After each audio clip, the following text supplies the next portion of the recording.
선량한 마음으로 주님을 생각하고 순수한 마음으로 그분을 찾아라.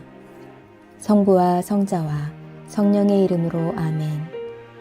주님, 이제 주님을 만나려 합니다. 당신의 말씀을 들려주시고 당신의 말씀을 보여주시고 당신의 말씀을 만지게 해주십시오. 저를 보시는 주님의 기쁨을 느끼게 해주십시오. 저와의 만남을 기뻐하시는 우리 주 예수 그리스도를 통하여 비나이다. 아멘. 요나단의 우정. 사무엘상 19장. 사울이 아들 요나단과 온 시종들에게 다윗을 죽이겠다는 이야기를 털어놓았다. 그러나 사울의 아들 요나단은 다윗을 매우 좋아하였으므로 다윗에게 귀뜸해 주었다.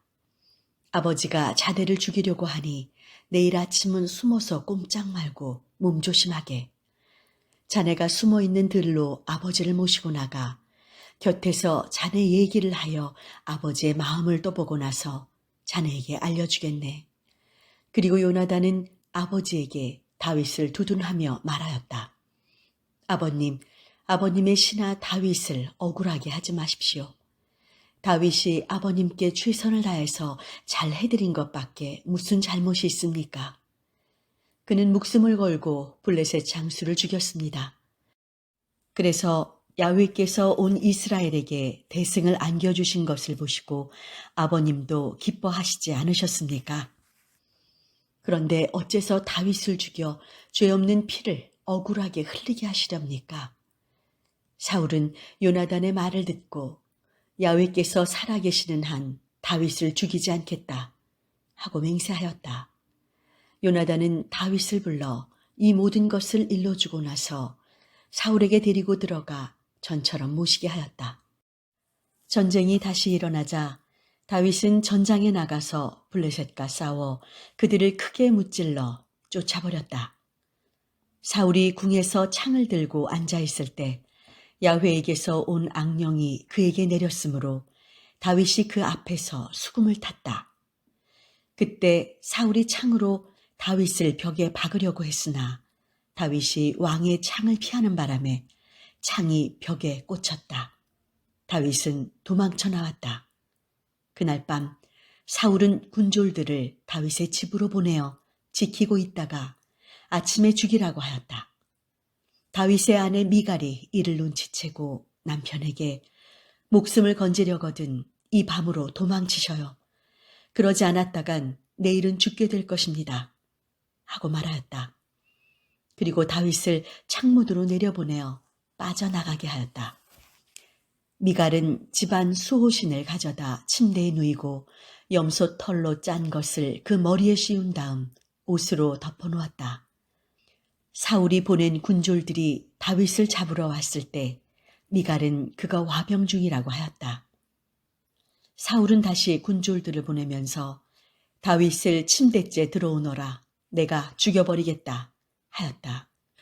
군졸들이 와서 보니 침대에는 머리에 염소 털로 짠 것을 씌워놓은 그 집의 수호신이 뉘어져 있었다. 사울이 미갈에게 어쩌자고 이런 속임수를 써서 내 원수놈을 빠져나가게 하였느냐 하고 야단치자 미갈이 아버지에게 빠져나가게 해주지 않으면 저를 죽이겠다는데 어떻게 합니까? 하고 꾸며대었다. 다윗은 이렇게 몸을 피하여 라마에 있는 사무엘을 찾아가 사울이 자기에게 한 일을 고하였다. 그는 사무엘과 함께 나요스로 가서 거기에 머물러 있었다. 사울은 다윗이 라마의 나요스에 있다는 말을 전해 듣고 군졸들을 보내어 그를 잡아오라고 하였다. 그들이 와보니 예언자들 한 무리가 사무엘 앞에서 신이 들려 있었다. 그 순간 사울의 군졸들에게도 하느님의 신이 내려 그들도 신들린 상태에 빠져버렸다. 사울이 이 소식을 듣고 또 군졸 한 무리를 보냈으나 그들도 신들린 상태에 빠져버렸다. 그는 세 번째로 다시 군졸들을 보냈으나 그들도 신들린 상태에 빠져버렸다. 할 수 없이 사울 자신이 라마를 향해 나섰다. 그가 세구라는 곳에 있는 큰 물 웅덩이에 이르러 사무엘과 다윗이 어디 있느냐고 묻자 웬 사람이 라마에 있는 나요스에 있다고 대답하였다. 이 말을 듣고 라마에 있는 나요스로 가고 있는데 그에게도 하느님의 신이 내려 라마에 있는 나요까지 줄곧 신들린 상태로 걸어갔다. 사울도 옷을 벗어 던지고 사무엘 앞에서 신들린 상태에 빠져 하루 밤낮을 알몸으로 쓰러져 있었다. 그래서 사울도 예언자들 중에 하나더냐 하는 말이 나오게 되었다. 사무엘상 20장. 다윗이 라마에 있는 나요스에서 도망하여 요나단을 찾아가 항의하였다. 내가 무슨 짓을 했단 말인가? 내가 무슨 못할 짓을 했는가? 자네 아버님께 무슨 잘못을 저질렀기에 이렇게 내 목숨을 노리신단 말인가? 요나단은 자네를 죽이시다니 그럴 리가 있나? 우리 아버지는 큰 일이든 작은 일이든 나에게 알리지 않고 하시는 일이 없으시다네. 그런데 이 일만은 나에게 숨기실 리가 있겠는가? 하고 말하였다. 다윗은 다시 항의하였다. 틀림없이 자네 아버님께서 자네가 나를 끔찍히 생각해 주는 것을 아시고 자네가 괴로워할까봐 이 일만은 자네에게 알리지 않기로 하신 거야. 나는 한 발만 까딱해도 영락없이 죽을 몸이야. 이것은 하느님도 아시고 자네도 아는 일 아닌가? 그럼 내가 어떻게 하면 좋을지 자네의 소원을 말해보게. 요나단이 이렇게 제의하자 다윗이 부탁하였다. 내일이 초하루 내가 임금님의 정찬에 나가는 날이 아닌가. 그러니 내가 3일 저녁까지 들에 나가 숨어있게 해주게나. 만일 자네 아버님께서 내가 보이지 않는다고 찾으시거든 문중에 준현제가 있어 속히 고향 베들레헴에 다녀올 수 있도록 휴가를 청하더라고 말해주게. 그래서 만일 좋다고 하시면 이 몸이 무사하겠지만 화를 내신다면 나를 해치려고 결심하신 걸로 알게. 제발 우정을 지켜주게. 자네는 야훼 앞에서 나와 엄숙히 의형제를 맺지 않았는가? 만약 나에게 허물이 있다면 차라리 자네가 날 죽이게. 자네 아버님의 손을 빌 것까지는 없지 않는가? 천만에 하면서 요나단이 말하였다. 만약 우리 아버님이 자네를 해치려고 마음 잡수신 것을 알게 된다면 내가 어찌 자네에게 알려주지 않겠는가?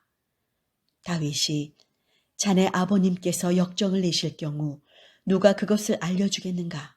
하고 묻자 요나단이 들로 나가자고 하며 다윗을 들로 데리고 나갔다. 거기에서 요나단은 다윗에게 약속하였다.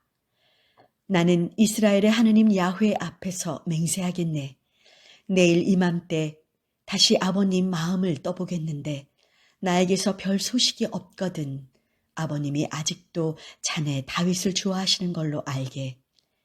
하지만 아버님이 자네를 해치려고 하신다면 소식을 보내겠네.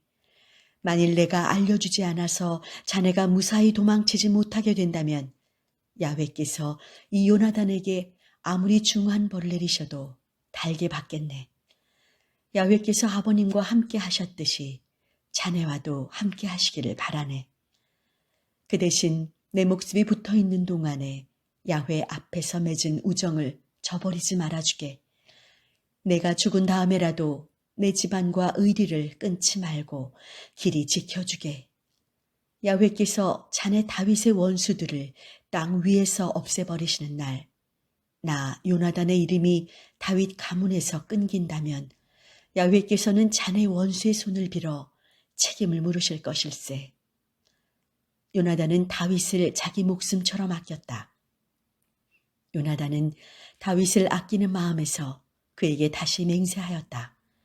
내일은 초하루 자네 자리가 비면 아버님이 자네를 찾으실 걸세. 모레가 되면 자네를 몹시 찾으실 테니 저번 일이 있을 때 숨었던 그 에셀 바위 옆에 가서 숨어있게.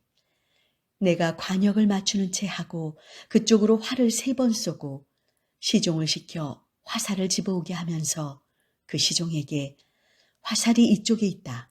집어오너라 하면 절대로 아무 일 없을 터이니 안심하고 나오게. 그러나 내가 시종에게 화살이 저쪽에 있다. 더 가거라 고 하면 야훼께서 자네를 보내시는 줄로 알고 떠나가게. 야훼께서 나와 자네 사이에 언제까지나 서 계실 것일세. 이리하여 다윗은 들에 숨게 되었다. 초하루가 되어 왕이 잔치에 나와 자리를 잡았다. 왕이 관습대로 벽 쪽에 자리를 잡자 요나단이 앞에 앉고 아브넬은 사울 옆에 앉았는데 다윗의 자리는 비어 있었다. 그러나 그날은 사울이 아무 말도 하지 않았다. 다윗이 어쩌다가 부정을 타서 몸이 깨끗하지 못해 못 나왔거니 하고 생각하였던 것이다. 초하루는 그렇게 지났으나 그 다음 날도 다윗의 자리가 비어있자 사울은 아들 요나단에게 이새의 아들이 어제도 오늘도 정찬에 나오지 않았으니 웬일이냐 하고 물었다. 요나단이 왕에게 대답하였다. 다윗이 베들레헴을 좀 다녀오게 해달라고 청하더군요. 형들이 고향에서 지내는 문중제사에 다녀와야 하니 갔다 오게 허락해달라고 저한테 간청했습니다. 그래서 아버님께서 베푸시는 식탁에 나오지 못한 것입니다. 이 말을 듣고 사울은 요나단에게 버럭 화를 냈다. 이 몹쓸 환양년의 자식놈아. 그래, 내가 이새의 아들놈하고 단짝이 된 것을 내가 모를 줄 아느냐? 내 망신이 어미 망신이 될 줄 알아라. 이새의 아들놈이 땅 위에 살아있는 한 너와 내 왕가는 안전하지 못하리라. 당장 그 죽일 놈을 잡아들여라. 요나단이 죽일 놈이라고요? 다윗이 무슨 짓을 했다고 그러십니까? 하고 아버지에게 항의하자 사울은 창을 뽑아들고 아들을 죽이려 하였다. 요나단은 아버지가 다윗을 죽이기로 작정했다는 것을 알아차렸다. 요나단은 화가 나서 자리를 떴다. 그리고 축제 이틀째 되는 날에는 아무것도 먹지 않았다. 아버지가 다윗을 욕하였으므로 마음이 몹시 아팠던 것이다. 이튿날 요나단은 다윗과 약속한 시간에 어린아이 하나를 데리고 들로 나갔다. 그리고 아이에게 활을 쏠 테니 뛰어가 화살을 집어오라고 시키고는 뛰어가는 아이의 머리 위로 활을 쏘았다. 요나단은 아이가 화살이 떨어진 지점에 닿을 즈음에서 그 아이 뒤에다 대고 화살은 더 나가야 했다 하고 소리쳤다. 왜 머뭇거리고 있느냐? 어서 빨리 집어오너라. 요나단의 시종은 그 화살을 집어가지고 상전에게 가져오면서도 무슨 영문인지 몰랐다. 다만 요나단과 다윗만이 그 곡절을 알고 있었다. 요나단은 시종에게 자기의 무기를 주어 성 안으로 돌려보냈다. 시종이 떠나자 다윗은 숨어있던 등성이 뒤에서 일어나 3번 땅에 엎드려 절을 하고는 둘이서 서로 얼싸안고 실컷 울었다. 그리고 나서 요나단이 다윗에게 말하였다. 가보게, 잘 되기를 빌겠네. 우리는 서로 야훼 이름으로 맹세한 몸이 아닌가. 그러니 야훼께서 자네와 나, 자네 후손과 내 후손 사이에 언제까지나 서주실 것일세. 성당 건축을 위해 기도합시다. 성당 건축의 모든 과정이 임마누엘의 성령 하나님을 체험하는 시기가 되기를 기도합니다. 은혜의 주님, 지금까지 걸었던 여정들을 새겨봅니다. 짧지 않은 시간 그 가운데에서도 우리에게 지혜를 잃지 않도록 늘 동행하시고 인도하심에 깊이 감사드립니다.